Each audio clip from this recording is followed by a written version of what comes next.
Okay, let's dive right into this explainer and unpack the core principles from Tolu Alao's book that literally transform young professionals into top-tier performers. Listen, if you're in the early stages of your career, you might feel a bit like you're just stuck in line, right? Waiting for your turn to actually make an impact. Well, today, we are going to completely flip that mindset.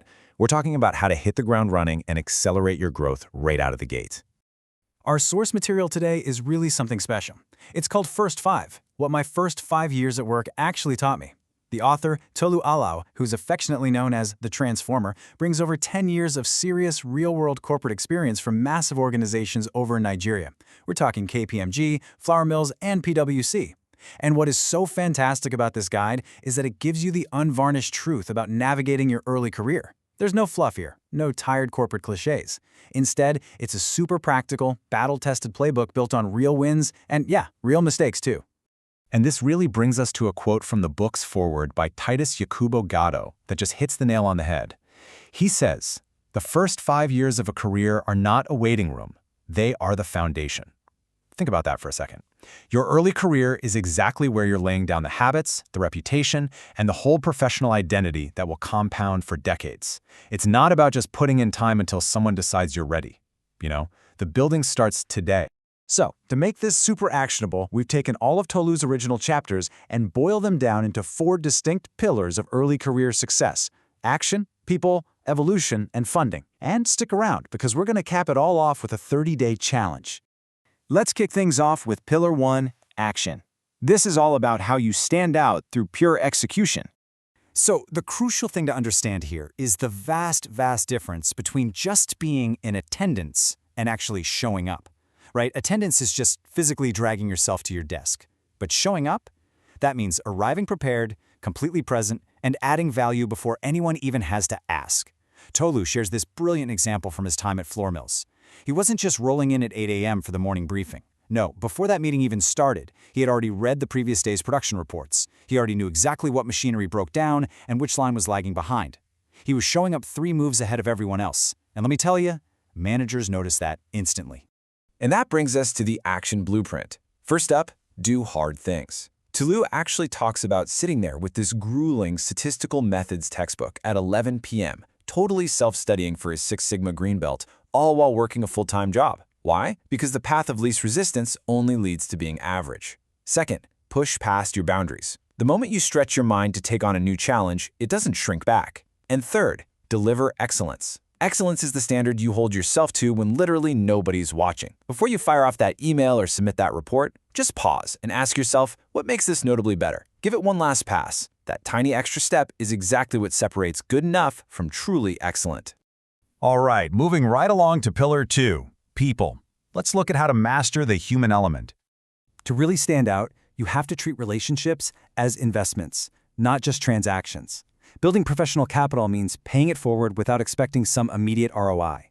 It's helping your coworker debug their presentation at 9 p.m. even when you're swamped with your own deadlines. It's also about leading upward. Can you anticipate your manager's needs, flag risks early, and actually bring solutions instead of just problems? You don't need a fancy title to be a leader right now. And absolutely crucial here, connect authentically with your junior peers.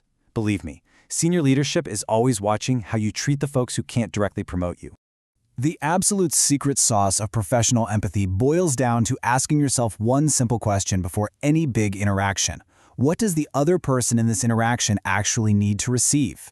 It's about completely shifting the spotlight away from your own agenda, what you want to say, and focusing entirely on what your boss or colleague actually needs to succeed, or feel, or understand. Empathy is a massive professional multiplier. The people who advance the fastest aren't always the ones who are the smartest in the room. They're the ones who know exactly how to bring other people along with them. Okay, that brings us to Pillar 3, evolution. We are talking about how to accelerate your growth and transformation. Let's be real, careers almost never move in a straight line anymore. If we look at Tolu's own nonlinear reinvention path, it is wild. He's a mechanical engineer who started out in accounting at KPMG, then jumped into manufacturing operations at Flour Mills, and later transitioned into consulting at PwC. Those are massively different industries, but the secret is learning how to transfer your core analytical assets across new domains.